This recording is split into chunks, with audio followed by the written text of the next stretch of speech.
Hey guys, welcome to episode 1, the official episode for my D2 jungle macro analysis in NA, where I am playing mostly Trundle jungle. And in this episode, I just want to highlight the pros and cons of Trundle jungle and my thoughts as I went through this game. It's around D3, D2 MMR this game, I think more towards D3. Just quick things that I note when I start the game. One, very importantly, is a lot of times, when you're playing ranked, you're playing multiple games. So this game I was going against, so in the previous game, I was going against the Zerath, this Fizz right here. And we we lost to this Fizz, and the Fizz wasn't spectacular, but he definitely was able to do a job of carrying, and he was looking to be very aggressive the whole game. So I knew that this time he was my mid laner. And as you guys know, oftentimes when you play multiple ranked games in a row, you're gonna queue up with very similar. Sometimes like you'll queue up with the same person that you played with or against. So I got queued up with this Fizz, and I kept that in mind. Looking at the rest of the comp, we have a Nidalee top laner who has like 600 games on Nidalee, something insane like that, 5 million points. So I know that the Nidalee is obviously a very niche pick, but well, I can't make any judgments until I see what actually happens. Obviously, it's a detriment to the team in terms of the value, but I'm playing Trundle as Aftershock Trundle. Shout outs to Nidhogg who really showed the potential of Aftershock Trundle. I've been trying it out the past couple of days, and I really like it. When I have a Nidalee top who's going AP and a Fizz mid with Ezreal and Soraka. I just think that Trundle going press to attack, it's not going to be nearly as useful as taking Aftershock and taking a bunch of damage for the team. So on the enemy side, I see that they have, your typical. I mean, the first thing I'm looking at is Blitzcrank, right? So I know that for level 1 shenanigans, they might evade. They have a Diana mid who's, annoying to play against. They have Aphelios, Kha'Zix, Shen. They have a solid comp, so we just have to play well. All right, so first thing I'm obviously looking at is I'm going to look at this invade. So obviously, since they're playing Blitzcrank jungle, there is a chance that they are going to invade. Therefore, what I do is I tell my laners in chat, ward the bush right here or ward some type of bush here. And what I'm going to do is I'm going to just ward right here. I'm not going to even ward here because there's like there's a chance maybe that they could see the ward or something like that. I don't know. I'm just putting a ward here just to make a sure notice to my team that I'm not looking to even tackle against their level 1 because our level 1 is I don't like our level 1 much at all. And I just don't want to deal with any blitz Q landing shenanigans. I don't want to stack or anything like that. A lot of times that just it doesn't throw the game when you lose level 1 like that, but it just makes people really tilted. Okay, so I put the ward over here, and I thank you to the Soraka who put the ward over there. And we see, of course, that the Blitz invaded. Now, go through this ward. We know exactly where they are. Now they're circling around like classic, and they go through this ward as well, which is great because we know that they didn't leave through here. And if we didn't have this ward, then that means that they might be roaming here, and we would just not know if they were taking my blue or not. So it's good information to have. And what I call to do actually is because they're spending so much time there, right? What I'm calling to do is I'm calling for blue buff start. And one more thing I'm calling for is an opportunity to try to cheese this Shen. But obviously it was a little too late to try to cheese the Shen. So I just decided, you know what, screw it, let's just go for the blue buff because I'm 99.9% sure that the Kha'Zix is starting in the red side. So he puts down the ward there, but I'm not afraid of him stealing it because if he gets to steal somehow, then props to him. I'm gonna use my scanner to clear out that ward because I don't want Kha'Zix to see me take his Gromp as well. And I know there's a good chance that the Kha'Zix is going to now go and take my blue. So what I'm going to do is I'm going to take Gromp, similar to how I would take blue buff Gromp here and then go towards my red.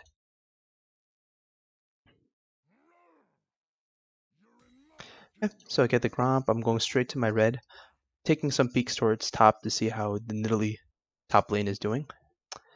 I actually play a lot in Italy, so was just curious to see how he would perform this game.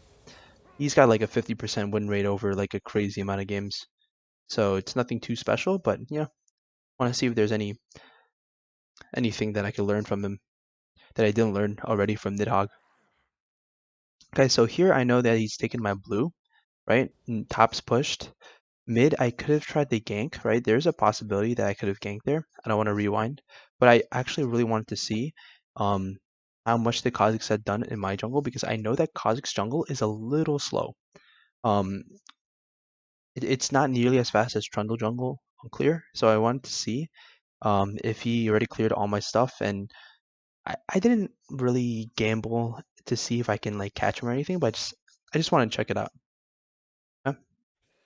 And hey, what happens here is that while I was coming here, right, this Kha'Zix wasn't even able to finish Gromp. He already used Smite before. Meanwhile, I have Smite because Trundle jungle is so much better clear early than Kha'Zix, and I Smite the Gromp. He he actually misplayed here. I'll have to rewind for a little bit. Goodness, look at that clear. It's disgusting. Disgusting clear compared to Trundle. So he should have tried to actually finish the Gromp because then he would get level 3 and have an opportunity to just get out of there. The moment I got that Gromp, he needed to just somehow dip right away, right? I mean, at least like I'll probably burn Flash and just chase after him because I know he's level 2 and there's not a single Kha'Zix in the world that's going to start E level 2 unless there was like a previous invade or whatever. So I'm going to pillar him, do a nice pillar, nice aftershock. I lock him up, nowhere for him to go but Flash. Flash after him. My Flash was a little late. Little late Flash. I'm disappointed in that Flash. So we're all chasing him. Bot had Prio, so they're just moving up too. But even if no one came, I would have been able to kill him. Fortunately for us, their bot lane didn't respond in time to help the Kha'Zix instead, because that could have actually been bad, and that's something that maybe a higher elo support would have done, like a Blitzcrank who was higher elo may have like noticed it immediately and tried just to come up immediately to try to help the Kha'Zix. I was gonna get this kill no matter what, but what I actually really wanted was for someone else to take the kill. I don't know about Soraka. I guess for double buffs for Soraka and a kill is not bad for lane, but I'm Aftershock Trundle, guys. I am not dealing damage in my team. I know where the kills should go. Like I mentioned before, this Fizz, for instance, was the person I really wanted to get the kill because I saw him coming through this way. But, it's fine that the Soraka secured it. It's whatever. And the reason why, like I mentioned before, is because I know that the Fizz is a very good carry from the previous game. I think that he's what I'm not going to talk about the Fizz. He's a good player. And look at this. This is just really bad play by Diana. Like, I don't understand. That Diana just made a huge mistake of just playing super up without any vision when we just had a skirmish and killed Kha'Zix. Maybe he was thinking that I would just back. I was possibly a little low, but no. This is a free kill. So I'm going to pillar Diana to stop her from her tracks. And I'm going to secure. Fizz ignited because Diana had flash. So it's good ignite there for secure. And boom, Fizz gets the kill. Thank goodness Fizz gets killed. That's good for us. So now I'm just going to maneuver into my top scuttle. I know that Kha'Zix is going to get the bot scuttle, seeing that I went towards top. What I could have done here is I could have stayed here, wait for the TP, which is something that I did in episode 0. Um, did I do that in episode 0? Sorry guys, I don't remember, but something that I like to do a lot is when I kill someone who has TP, a lot of times they're really salty and you just TP back to lane immediately after, and it's like another free kill. But the thing is, for me, I didn't wait this time because one, she didn't burn flash, so it was like a 50-50. Like we could have definitely burned her flash. Maybe the higher yellow play was to wait out the Diana TP. And I have a lot to learn, obviously, but for me, I just wanted to secure the scuttle. I didn't want to get too behind in jungle, and I'm securing the scuttle. But Fizz is pinging. I think I'm pinging as well to go there. I just went a little to the top because I wanted to see what was going on over here because Nidalee was low and very up. But I just decided, no, screw it. Let Nidalee do Nidalee. 600 games on Nidalee, like we'll see what she's gonna do.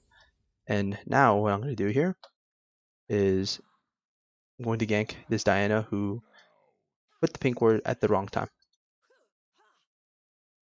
She did a really nice play though. She did a really nice play here, and we actually don't get her flash. Um, what she did was she walked up, and then she was able to use she queued the Fizz prior, walked up to avoid my pillar slow, and then used her E on Fizz as like a dash and like just walked out of there. And Diana is like a beefy champ. So now I'm going here because I wanted to see if the Fizz wanted to push up the wave, but he pings me off of it. He pings me off of it because obviously it's already an even lane, right? We don't want it to push up.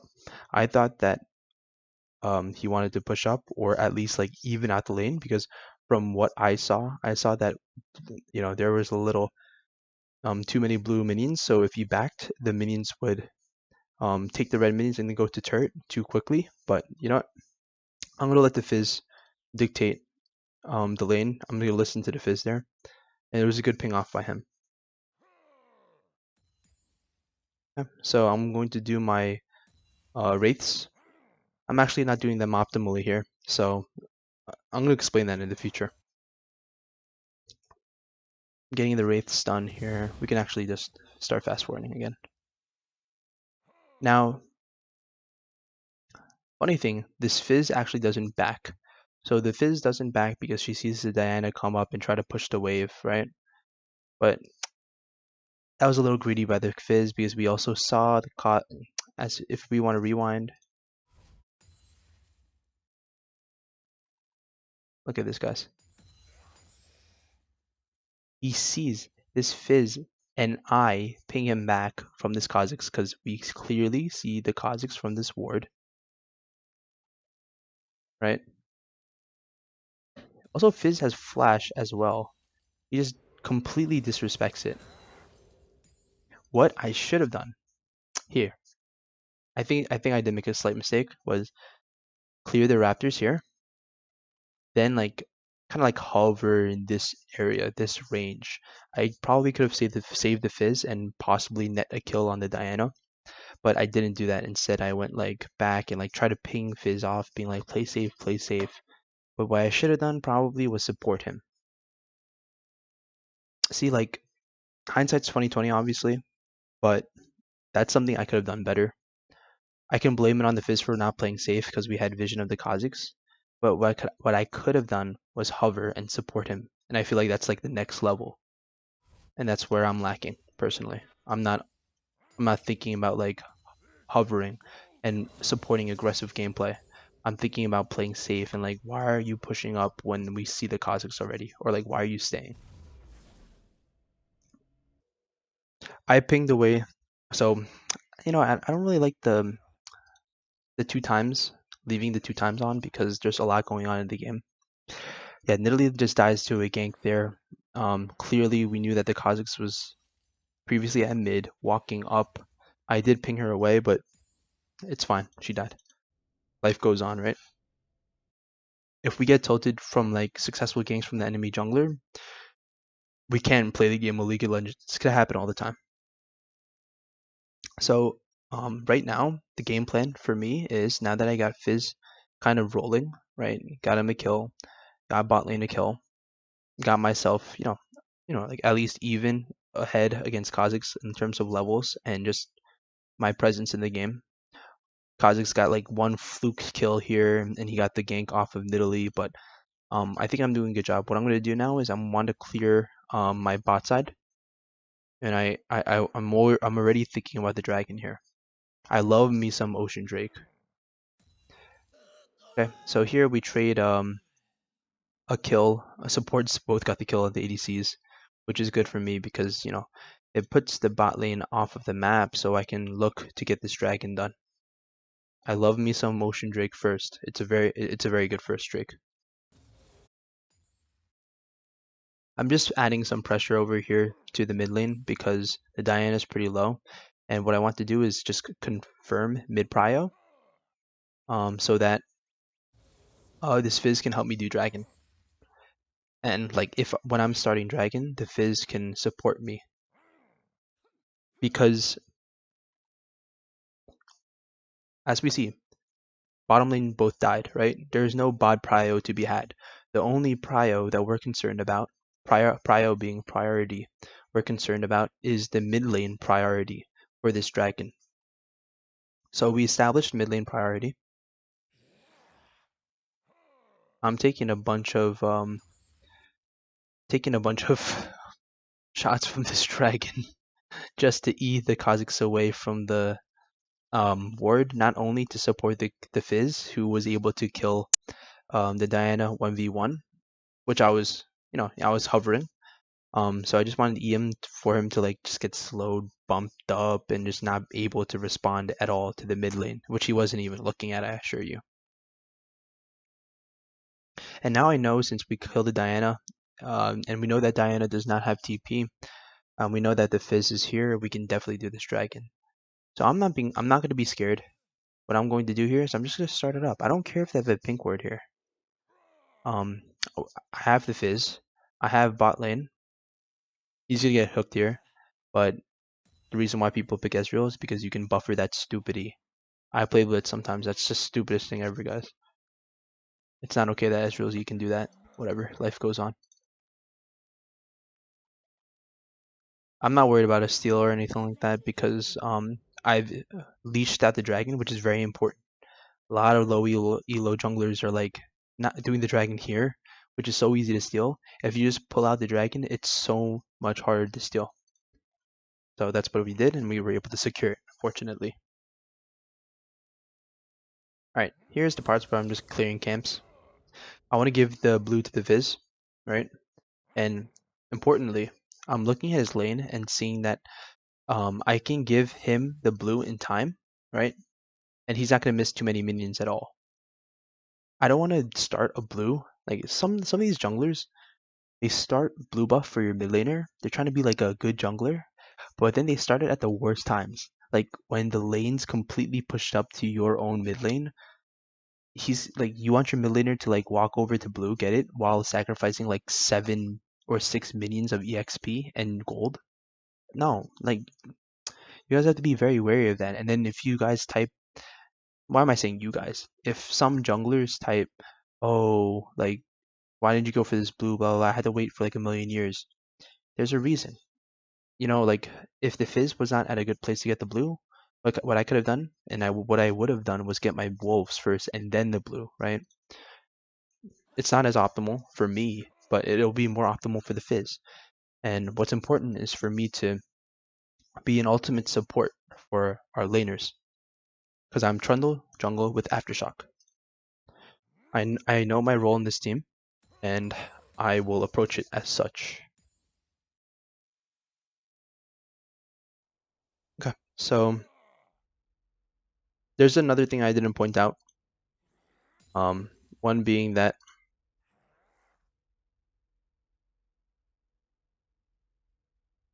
while I went ahead and got the dragon, right, which took time, this Kha'Zix actually did a pretty smart play.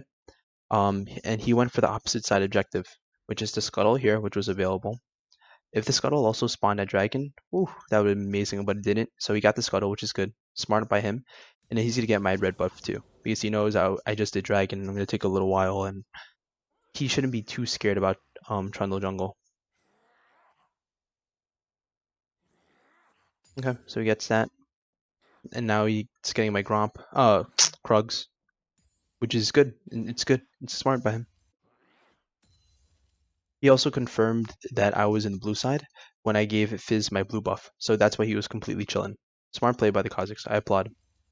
I'm going to scanner this because I knew that Kazakhs took my stuff. And now what I'm doing is I know from this pink ward as well that the Kazakhs, I already know that the Kazakhs is going up for the Nidalee gank because Nidalee is so pushed up. Alright, this is what happens. Let's slow it down here. I arrive a little later because I'm, following the Kazakhs.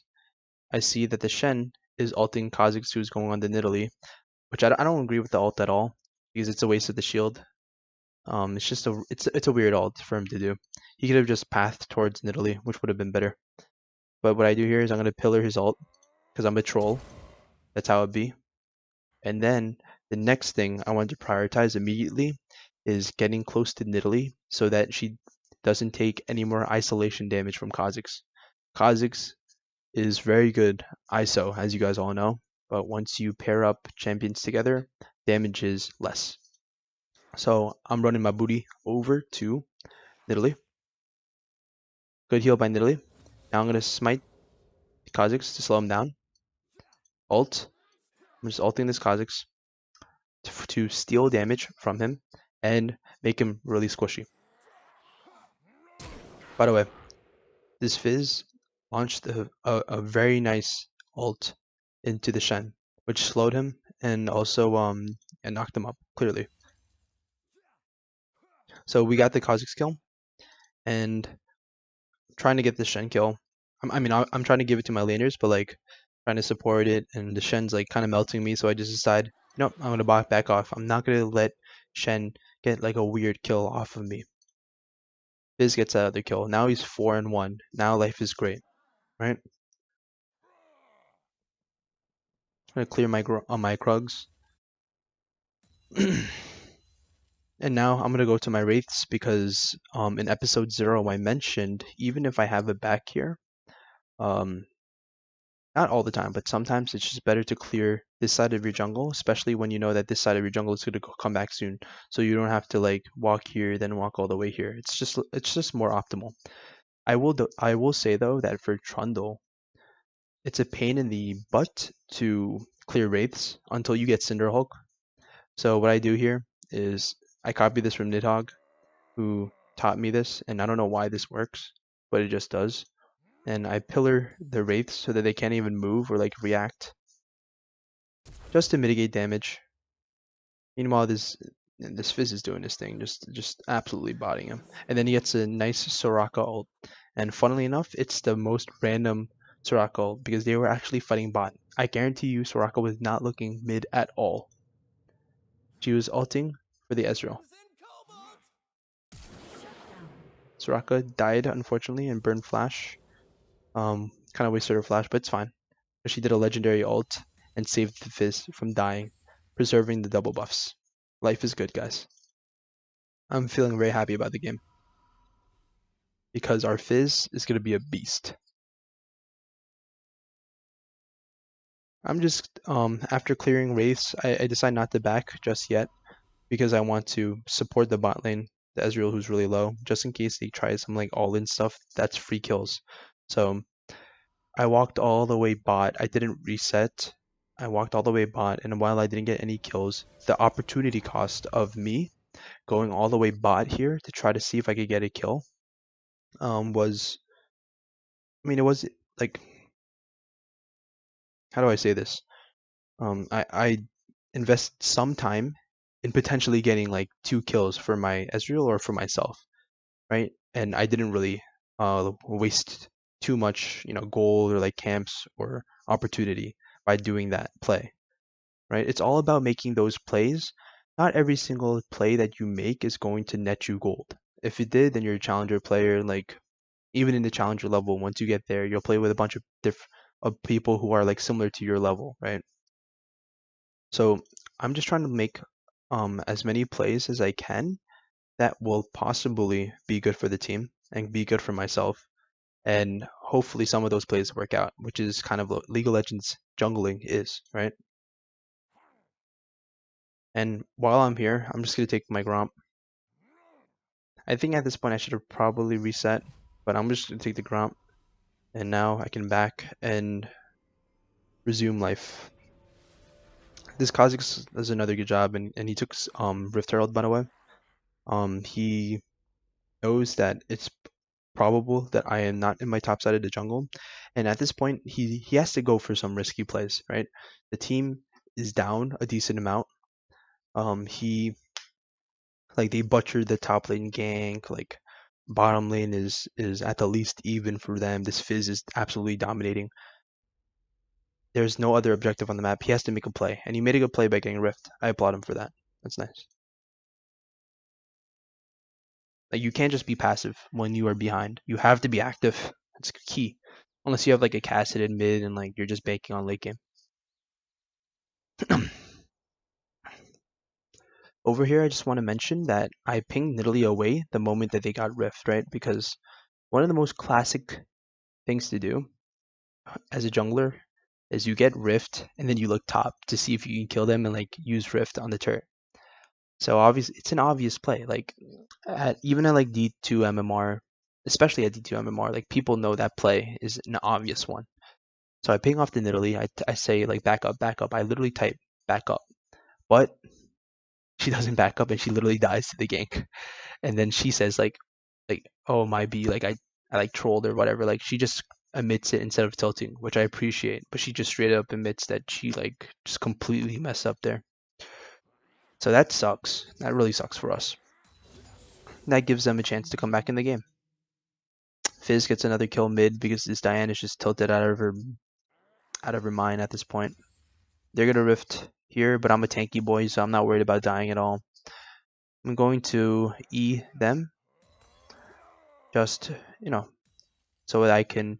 The reason why I E here is twofold. One, I can proc my aftershock through E, so that once the Rift Herald charges to the turret, I'm able to clear it without much of a threat of them killing me or trying to kill me because I'm gonna be very tanky boy for a couple of seconds. Two, I love eating people. Like as a Trundle player, I love like eating people, slowing them, and just making them feel annoyed. If I don't like that feeling, then why am I playing Trundle, right? So I stopped the top turret from being taken. Only 2 plates were taken, which is good for us. What they should have probably done was try to pressure me a little bit and take another plate, but it's okay. It was a win for them. Now I'm going to do my clear. Here I'm not using my E. The reason why I'm not using my E for this one is one, we have Cinder Hulk, so it's really easy to clear these now, and two, I want to start saving my E. So like if something crazy happened mid, I could just bolt and just be right there with my E. It's still a level 1 E. And guys, what I'm actually considering to do when I play Aftershock Trundle is actually level up E first. That's what Nidhogg does, right? It reduces cooldown a lot, and it makes your pillars slow a lot more when you level it up. But I'm just not there yet. Like I'm not ready to commit at that level because for me, I think in this MMR, it's even when I go Aftershock Trundle and I'm relying on my team to make smart decisions as well as me in terms of team fighting. I think I do need to still have enough damage early game in case anything happens so I can secure kills or really support fights. But I think I might start leveling up E when I go Aftershock first because the cooldown difference and the slow difference is insane. Here I just tried to see if I could help the bot gank. Kha'Zix again doing a good job. He's being proactive here. I was just clearing my jungle and he made a good gank. Which we actually pinged away. Hold up, hold up. Yeah, I don't even want to show it because I don't want to really. It's fine. My team was okay. I think we did see the Kha'Zix here. We had a bunch of wards, but they still got like a flash blitz pull off or something like that. Now I'm just here waiting and seeing what we can do here. I see that we have the Fizz right here. Our boy, 6-1 Magi's Soul Stealer. So I'm just gonna start poking the blitz. I'm not committing to anything, and then now I see separation. So I see the Aphelios out of position. Blitz walking away from his ADC like a good support. I'm just kidding, by the way. We see that the Kha'Zix is committing to this dragon, when his bot lane is screwed, funnily enough. Okay, so Aphelios has to burn flash, and now they do Shen TP. Obviously, Nidalee can't follow with Nidalee can't disrupt Shen TP, so what she does, which is a good play by her, is TP to this ward right here. Shen comes first. Fizz ult is done.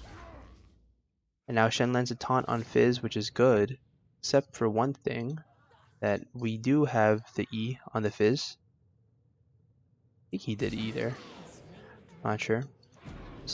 And actually, alright, this is the time I have to do like a team fight analysis. So let's do this. Okay, my E popped up Aphelios, who then flashed towards his team, which is the correct play. Then Blitz ult. Let me slow it down. Fizz ult is used. Shen lands the TP on Fizz. Okay, that was E. Okay, so he did E. Then I flash secure kill the Aphelios. Meanwhile, Shen is flashing for that.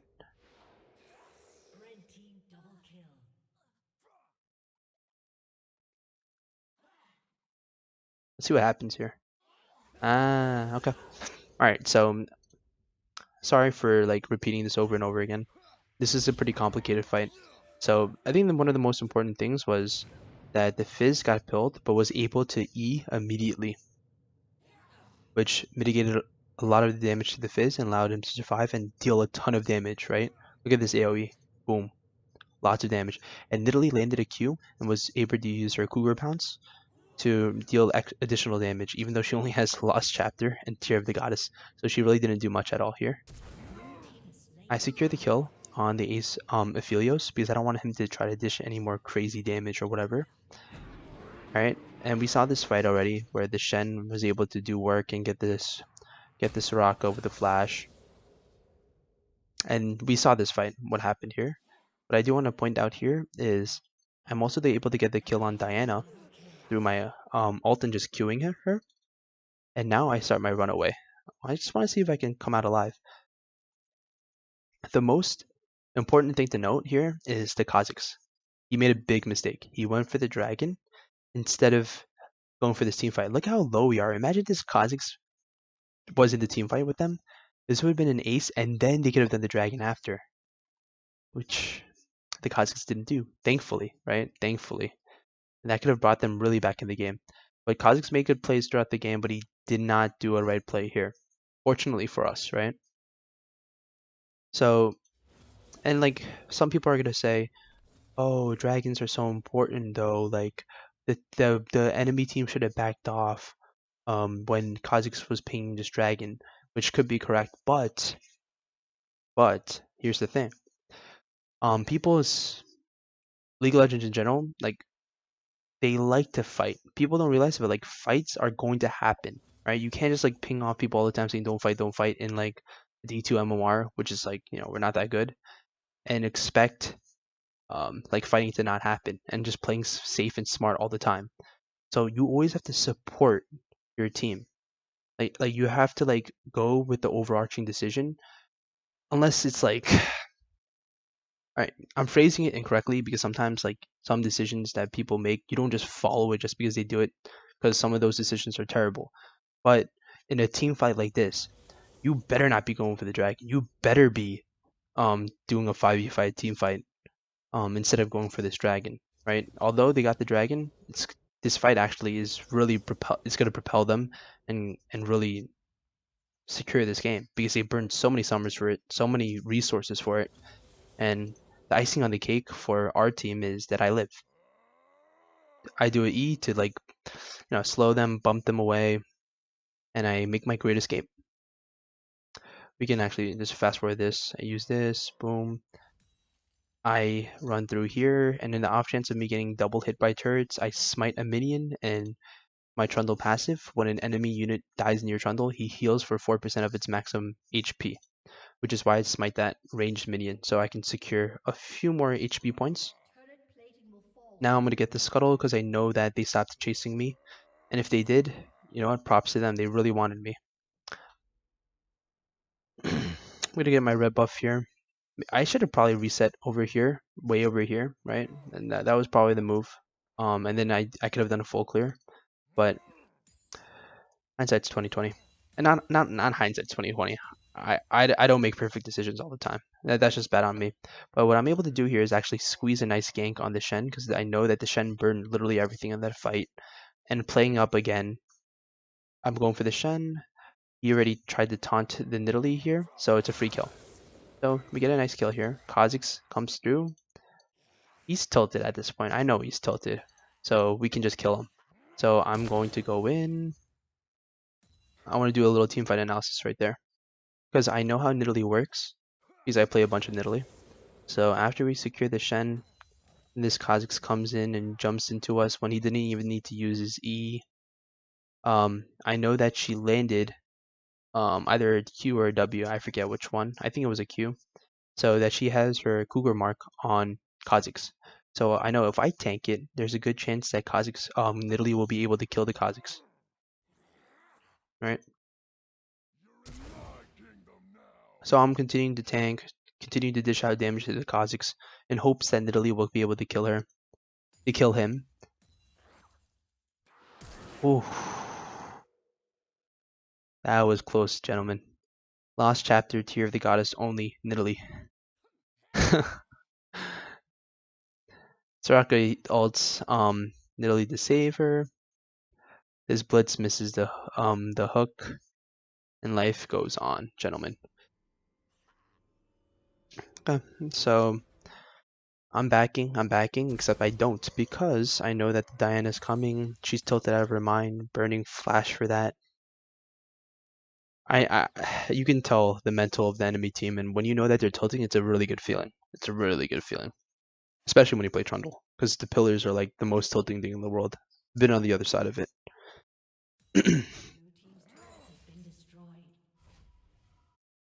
Okay, so over here we're just gonna secure this turret.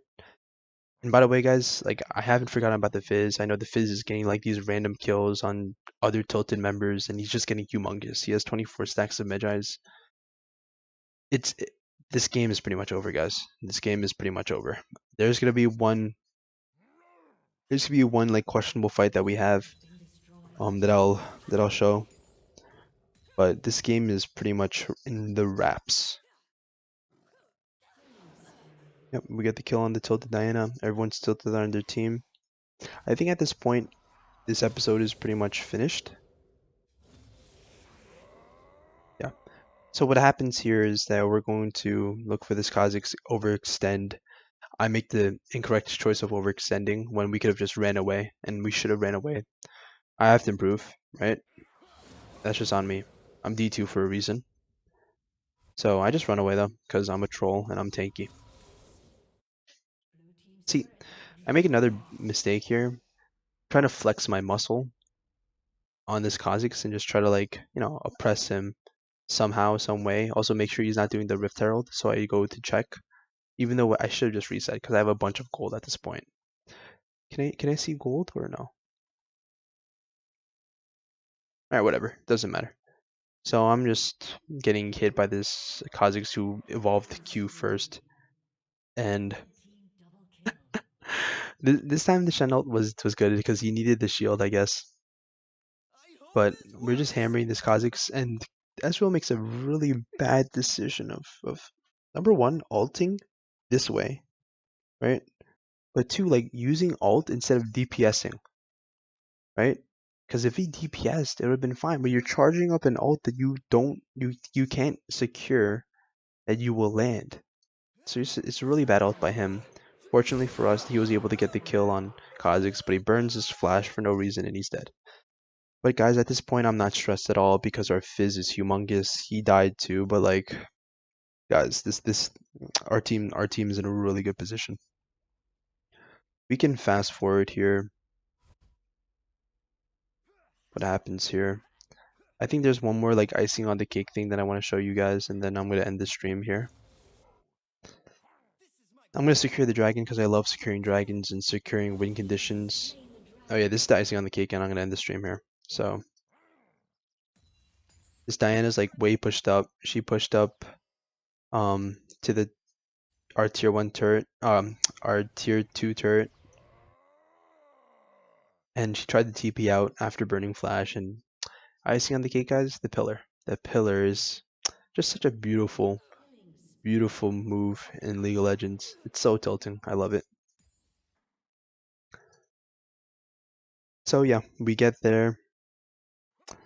We get Rift Herald and we just pretty much run down their team, and that's it. So I hope you guys enjoyed that stream.